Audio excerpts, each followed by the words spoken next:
श्री गुरु चरण सरोज रज निज मन मुकुर सुधार। वरनौ रघुबर विमल यश जो दायक फल चार। बुद्धिहीन तन जानिके सुमिरौं पवन कुमार। बल बुद्धि विद्या देहु मोहि हरहु कलेश विकार। सियावर रामचंद्र की जय, उमापति महादेव की जय। धन धन महावीर हनुमान, देश की रक्षा करने वाले। जिन्होंने लीना है अवतार, जिन्होंने लीना है अवतार। श्री रामचंद्र दरबार प्रतिदिन होता है मंगलाचार। अधिक वैकुंठ जाने वाले।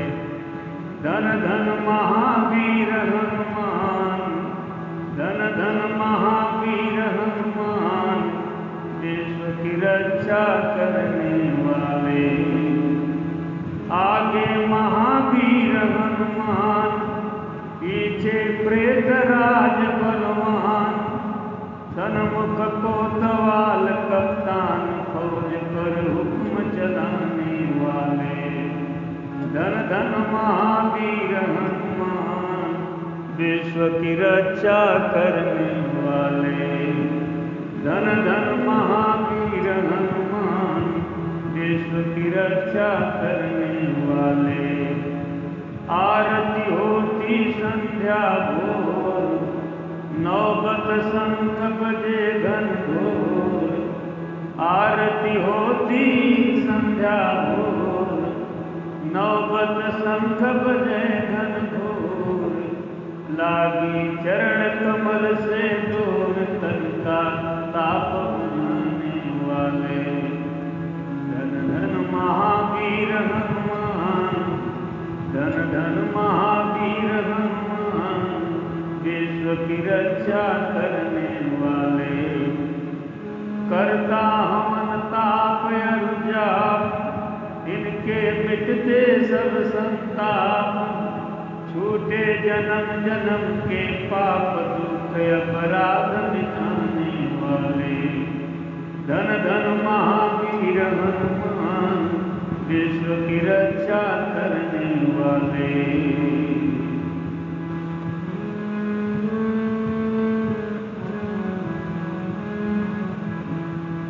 मेला जुड़ता बारंबार, मंगल और शनिचरवार। मेला जुड़ता बारंबार, मंगल और शनिचरवार। होती विविध भांति जवनार, विकल भोजन पाने वाले। धन धन महावीर हनुमान, विश्व की रक्षा करने वाले।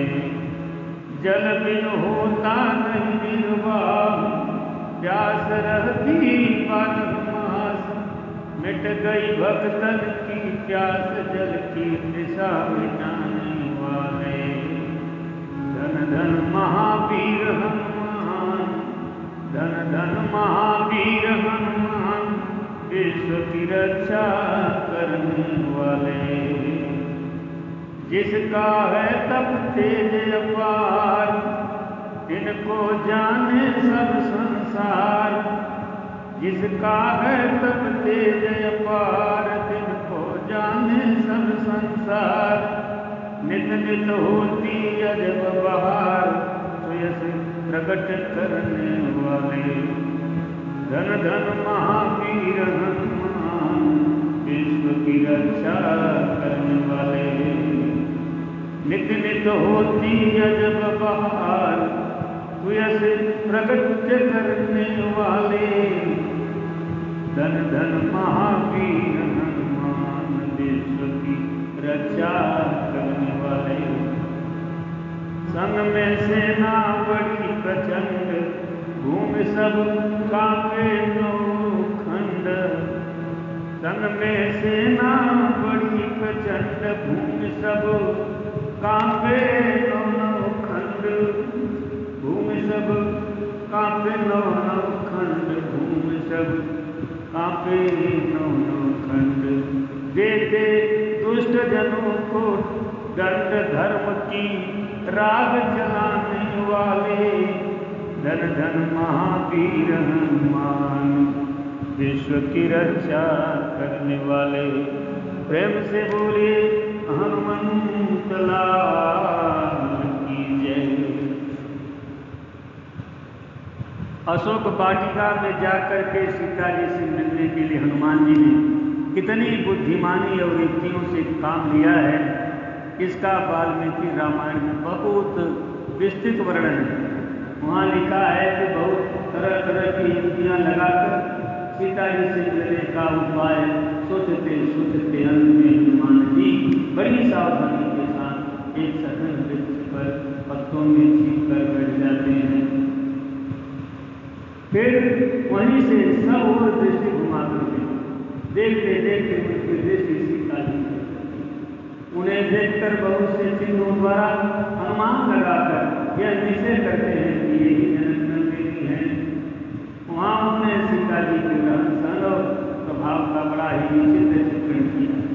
वे सीता जी के कहलों को देख कर यह अनुमान लगाते हैं कि भगवान श्री राम ने सीता जी के अंगों में जिन जिन आभूषणों की चर्चा की थी, वे सभी इनके अंगों पर दिखाई पड़ते हैं। इनमें केवल वे ही नहीं दिखाई दे रहे हैं जो इन्होंने दृश्य मुख पर गिरा दिया है। इसी प्रकार उनके रूप और गुणों को देखकर बड़ी बुद्धिमानी से उन्होंने यह निश्चय कर लिया कि निसंदेह यही सीता जी।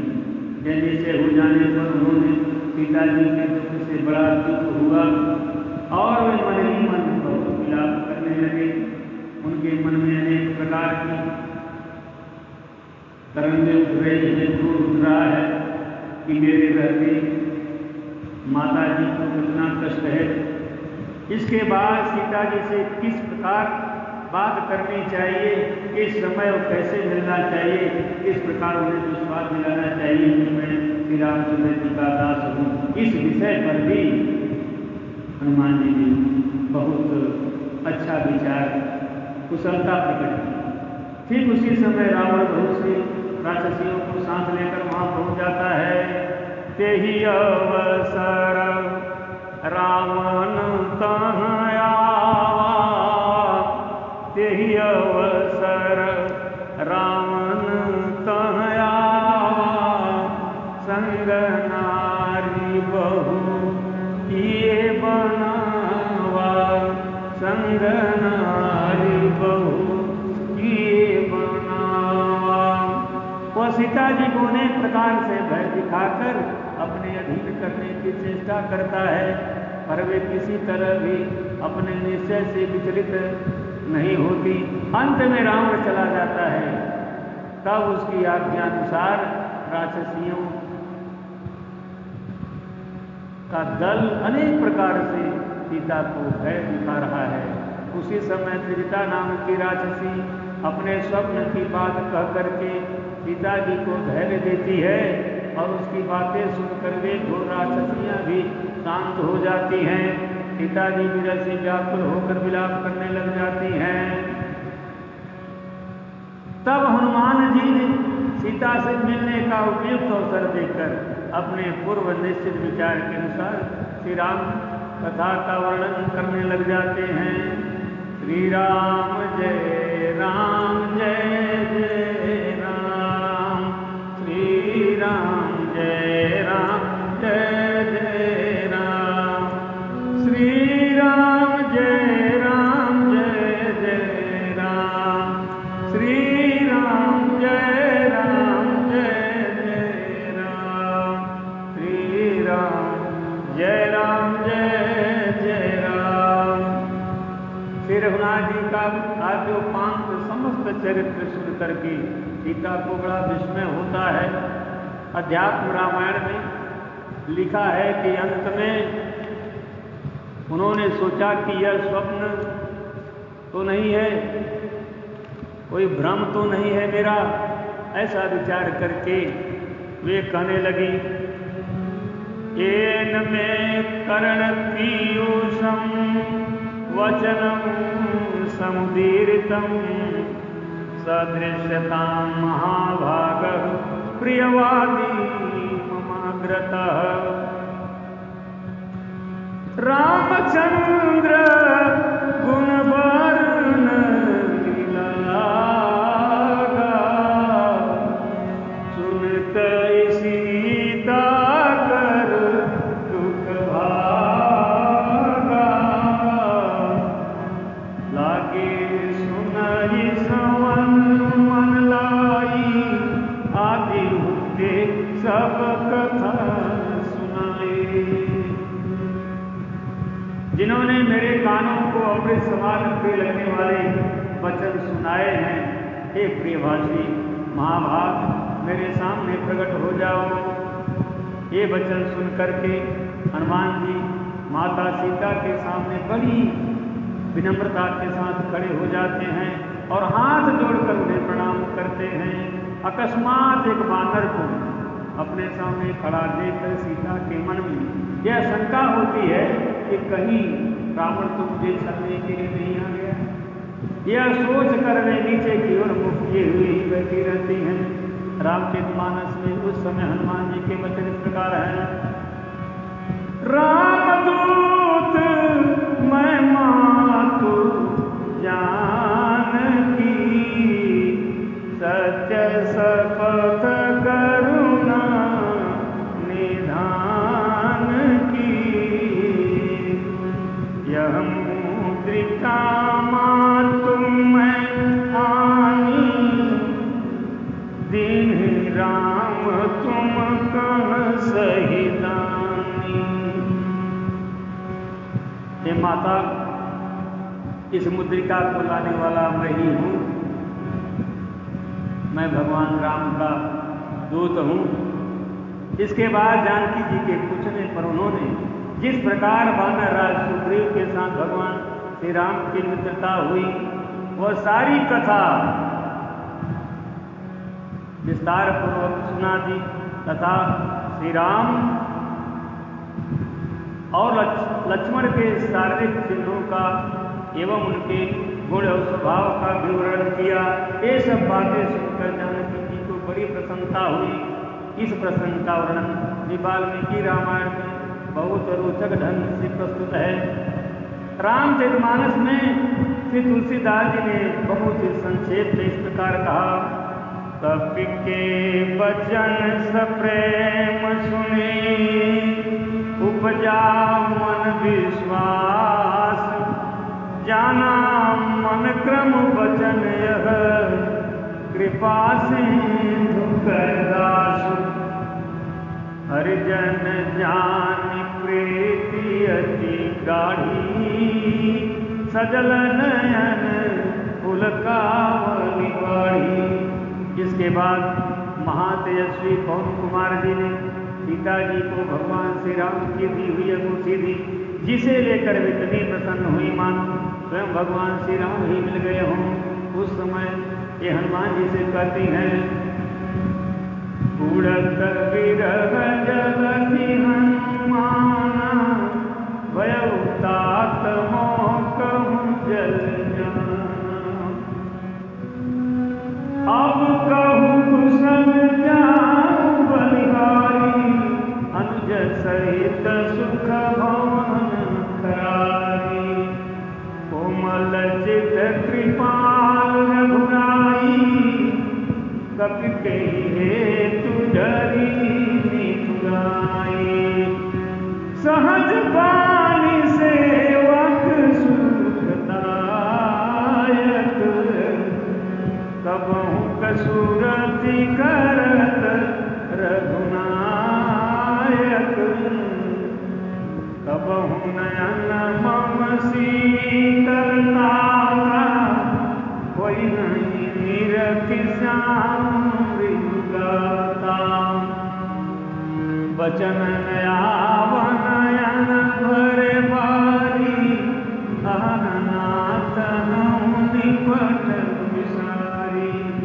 इस प्रकार सीता जी को विरह व्याकुल देख करके हनुमान जी कहते हैं कि हे माता, मातु कुशल प्रभु अनुज समेता, तव दुख दुखी सुकृपा निकेता, जन जननी मानव जियमुना, तुम ते प्रेम राम कई गुना, रघुपति कर संदेश अब सुनु जननी धरधीर, अस कही कपि गद गद भयो, बड़े विलोचन मीर।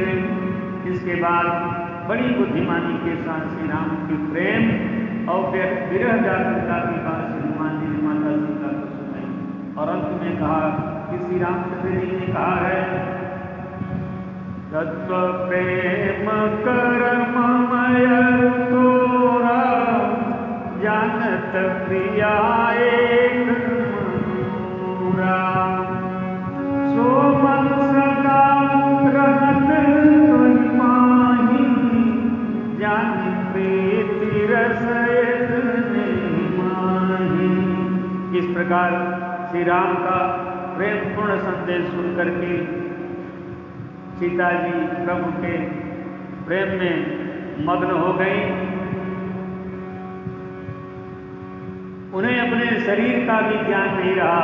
तब हनुमान जी फिर कहते हैं, हे माता, उरयान हूँ रघुपति प्रभुताई,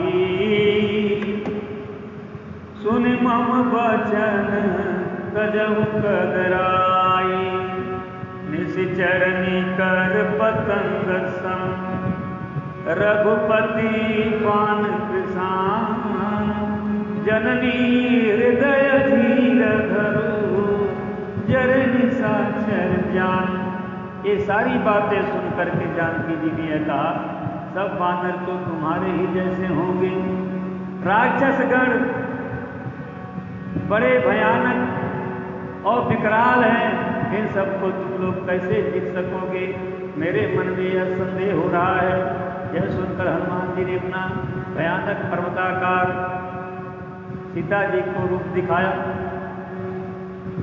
और अपना छिपा हुआ प्रभाव प्रकट कर दिया। उसे देखते ही सीता जी के मन में विश्वास हो गया। सीता जी ने प्रसन्न होकर हनुमान जी को बहुत से वरदान दिए। साथ ही यह भी कहा कि भगवान श्री राम तुम पर कृपा करेंगे। यह बात सुनते ही हनुमान जी प्रेम में मग्न हो गए और बार बार चरणों में प्रणाम करके हाथ जोड़ते हुए बोले, अब कृत्य भयं मैं माता, आशीष तव अमोघ विख्याता। इससे यह प्रकट होता है कि हनुमान जी का श्री रघुनाथ जी के चरणों में कितना गूढ़ प्रेम है। अध्यात्म रामायण में लिखा है कि बातों ही बातों में सीता जी ने जब यह पूछा, वानर सेना सहित श्री राम इस बड़े भारी समुद्र को पार कर यहाँ कैसे आ सकेंगे? तब हनुमाना हमें स्कंधा वारुह्य पुरुषर सभो, आया शत ससैन्यस्य सुग्रीवो वानरेश्वरः, विहाय साक्षरेणैव तीर्त्वा पारिधिमाततम्। हनुमान जी ने कहा, वे दोनों नरश्रेष्ठ मेरे कंधों पर चढ़कर आ जाएंगे और समस्त सेना सहित वानरराज सुग्रीव भी आकाश मार्ग से क्षण मात्र में ही इस महासमुद्र से पार होकर आएंगे। इस प्रसंग में हनुमान जी के बल, वीर और साहस का परिचय मिलता है। इसके बाद माता सीता से आज्ञा लेकर अशोक वाटिका के फल खाकर हनुमान जी ने अपने स्वामी श्री राम के विशेष कार्य करने की इच्छा से अशोक वाटिका वृक्षों को तहस नहस करके समस्त वाटिका का विध्वंस कर दिया। हनुमान जी माता सीता से बोले, माँ, जब से मैं चला हूँ सबसे पहले गिद्धराज संपाति में हम लोगों को देख करके खा लूँगा, ऐसी बात बोले। उसके बाद सुसरा देवी वो भी बोली मैं खाऊंगी। उसके बाद सिंधिका देवी वो भी खाने को कभी, लड़की देवी वो भी खाने को कभी, सब खाने को ही पड़े हैं।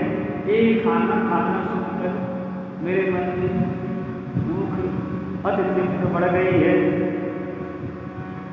मात मोही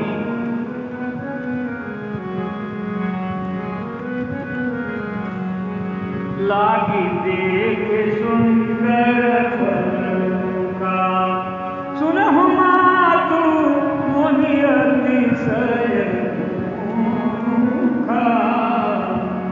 लागी देखी सुंदर फलूखा।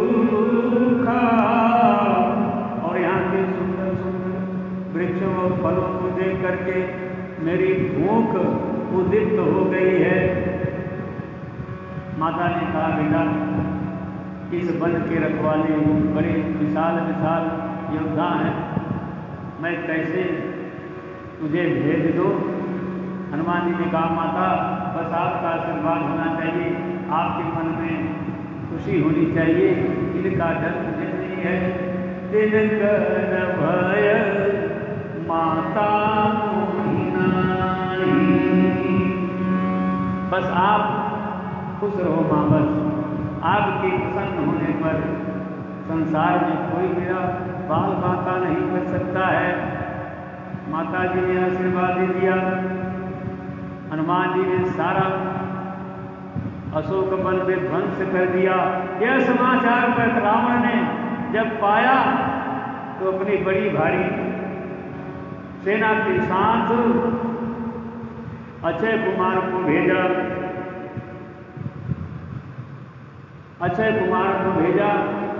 कुमार ने बहुत बड़ा संग्राम किया और उस संग्राम में हनुमान जी की बहुत बड़ी वीरता युद्ध कौशल से मारा गया। जब माली मंत्री के साथ पुत्र 5 सेनापतियों और अक्षय कुमार को मारा ही जा चुका था। इस युद्ध के प्रसंग से हनुमान जी का अतुलित बल और शौर्य कौशल प्रकट व्यक्त होता है। श्री वाल्मीकि रामायण में इसका बड़ा ही सुंदर वर्णन है कि हनुमान जी की अतुलित पराक्रम का चित्र खींचते हुए वहाँ लिखा है, तलेना व्याहनत काशित पागई काशित परम तप मुष्टिहनत काशित इतना कही काशित विदायत ब्रह्मासी रसा काशित दुर्भ्याम परामी के चित्तस्यैव नादेन तत्रैव पतिता हुई। हनुमान जी ने उन राक्षसों में कईयों को थप्पड़ से मार कर गिरा दिया, कितनों को पैरों से कुचल डाला, कईयों को मुक्कों से आम तमाम कर दिया और बहुतों को नखों से फाड़ डाला। कुछ को छाती से रगड़ कर उनका कचूमर निकाल दिया तो किन्हीं को दोनों जांघों से दबोच कर पीस डाला। कितने ही राक्षस तो उनकी भयानक गर्जना से पृथ्वी पर गिर पड़े। बोलिए हनुमंत लाल की। जब बचे कुचे राक्षसों से रावण को यह समाचार मिला कि मंत्री के साथों को तो प्राय सभी प्रमुख राक्षस मारे जा चुके हैं, 5 सेनापति तथा अक्षय कुमार भी मारा गया। तब उसने मेघनाथ को उत्साहित करके हनुमान जी को पकड़ लाने के लिए भेजा। मेघनाथ और हनुमान जी का बड़ा भयंकर युद्ध हुआ। अंत में जब उसने श्री हनुमान जी को बांधने के लिए ब्रह्मास्त्र छोड़ा तो ब्रह्मा जी का सम्मान रखने के लिए वे उसमें बंध गए। उन्होंने सोचा राक्षसों द्वारा पकड़े जाने में भी मेरा लाभ ही है, क्योंकि इससे मुझे राक्षस राज रावण के साथ बातचीत करने का अवसर मिलेगा। यह सोचकर वे निश्चेष्ट हो गए। तब राक्षसों ने नाना प्रकार के रसों से हनुमान जी को अच्छी प्रकार बांध लिया। ऐसा करने से ब्रह्मास्त्र का प्रभाव नहीं रहा। इस प्रकार ब्रह्मास्त्र से मुक्त हो जाने पर भी परम चतुर हनुमान जी ने ऐसा बर्ताव किया मानो इस बात को वे जानते ही न हो। अध्यात्म रामायण में लिखा है कि इसके बाद हनुमान जी रावण की सभा में लाए गए। वहां पहुंचकर उन्होंने समस्त सभा के बीच में बड़ी सजधज के साथ राज सिंहासन पर बैठे हुए रावण को देखा। हनुमान जी को देख करके रावण को मन ही मन बड़ी चिंता हुई। यह सोचने लगा कि यह भयंकर बानर कौन है, कहीं साक्षात शिव जी के गण भगवान नंदीश्वर ही तो बांदर का रूप धारण कर नहीं आ गए। इस प्रकार बहुत सा तर्क वितर्क करने के बाद रावण ने प्रहस्त से कहा, प्रहस्त पृच्छे नमसौ किमागतः किमत्र कार्यं कुतएव वानरः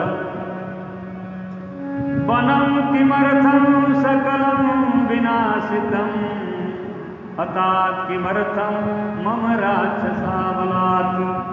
हे प्रहस्त, इस बानर से पूछो यह यहाँ क्यों आया, इसका क्या नाम है, यह कहाँ से आया है, इसने मेरा समस्त बगीचा क्यों नष्ट कर डाला और मेरे राक्षस वीरों को बलात् क्यों मार डाला। प्रहस्त ने हनुमान जी से सारी बातें सत्य सत्य कहने के लिए अनुरोध किया। तब अपने चतुर बुद्धिमत्ता पूर्ण उत्तर देने वाले हनुमान जी ने उत्तर दिया। मन में भगवान का स्मरण करके वे कहने लगे, शृणु स्फुटं देवगणादिमित्र हे रामस्य दूतोऽहमसि सहस्थिते यस्याखिलेशसहृताधुना त्वया भार्या सुनासाय सुनेव सद्भवे। हे देवादियों के शत्रु रावण, तुम स्पष्ट सुन लो, कुत्ता जिस प्रकार विशुद्ध हवि को चुरा ले जाता है, उसी प्रकार तुमने अपना नाश करने के लिए जिन अखिलेश्वर की साध्वी भार्या को भर दिया है।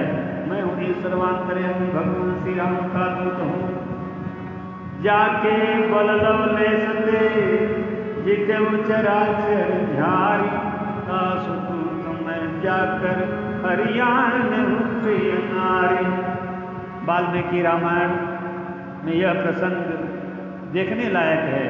हनुमान जी कहते हैं, अब्रवीनाश्मि शक्रस्य यमस्य वरुणस्य च घनदेन न मे संख्यं जातिरेव मम त्वेषा वानरोऽहमिहं गतः दर्शने राक्षसेन्द्रस्य तदिदं दुर्लभं मया वनं राक्षसराजस्य दर्शनार्थे विनाशितं ततस्ते राक्षसा प्राप्ता बलिनो युद्धकांक्षिणः रक्षणार्थं च देहस्य प्रतियुद्धं मया अत्र पाशेन शक्योऽहं बद्धुं देवासुरैरपि राजानं दशरथानेन मया स्वच्चितं।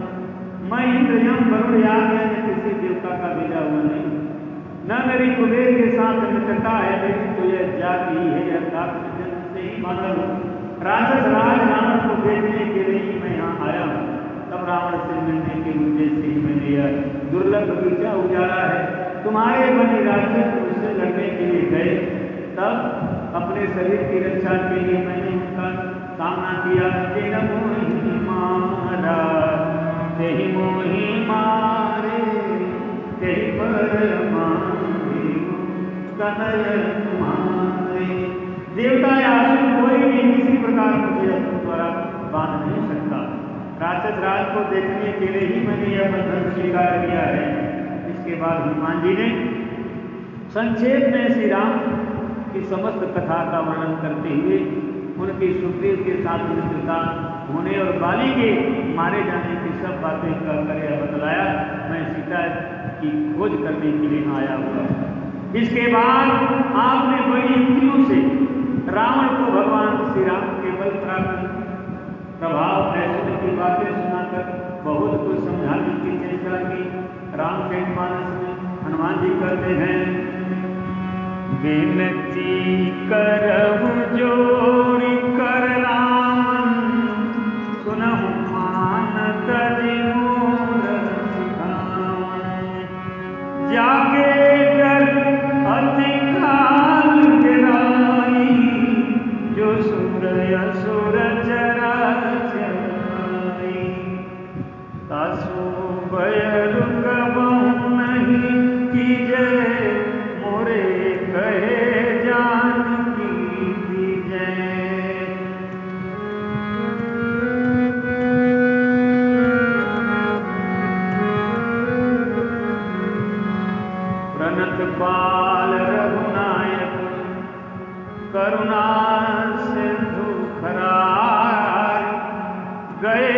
शरण प्रभु राखी नहीं, तव अपराध विसारी। रामचरण पंकज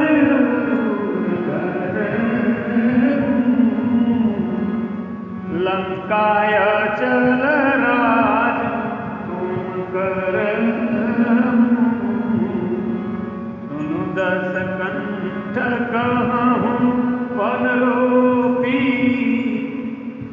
विमुख राम त्राता नहीं कोपी।